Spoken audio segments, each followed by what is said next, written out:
پروردگار عالم کا شکر ہے کہ اس نے ہمیں زمین پر اس کام کے لیے منتخب کیا کہ آسمانوں پر جو کام وہ خود کر رہا ہے۔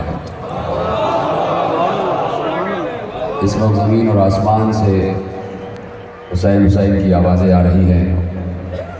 صف ملائکہ میں بھی حسین کا چرچا ہے، زمین کے ذرے ذرے میں حسین کا تذکرہ ہے، اس لیے کہ آدم بھی شکریہ ادا کر رہے ہیں، نوح بھی، ابراہیم بھی، موسیٰ بھی، عیسیٰ بھی، کہ اگر حسین تم اس دنیا میں جا کر دین کی کھیتی کو ہرا بھرا نہ رکھتے تو کون ہوتا جو آدم کو صفی اللہ کہتا، کون ہوتا جو نوح کو نجی اللہ کہتا، کون ہوتا جو ابراہیم کو خلیل اللہ کہتا، کون ہوتا جو موسیٰ کو کلیم اللہ کہتا، کون ہوتا جو عیسیٰ کو روح اللہ کہتا۔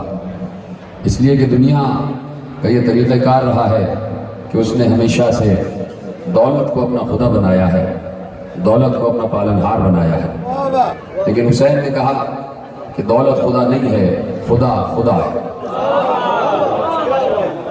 فرعون خدا نہیں ہے، نمرود خدا نہیں ہے، شداد خدا نہیں ہے، وہ خدا ہے جو مالک الملک ہے، اسی کی مملکت ہے، اسی کی ملکیت ہے، وہی رازق ہے، وہی خالق ہے، وہی ستار ہے، وہی غفار ہے۔ اس لیے اس نے یہ چاہا ہے کہ اللہ کو اس کے حسین ناموں سے پکارا جائے، اور تم جب مشکل میں گرفتار ہو تو اللہ سے مدد طلب کرو۔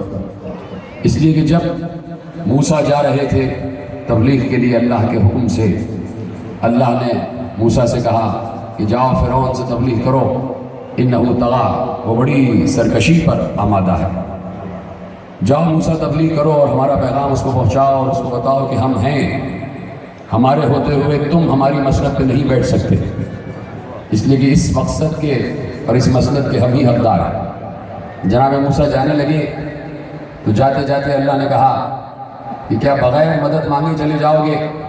کیا ہم سے مدد نہیں مانگو گے؟ ہمارے مشن کے لیے جا رہے ہو تو ہم سے ہی مدد مانگو۔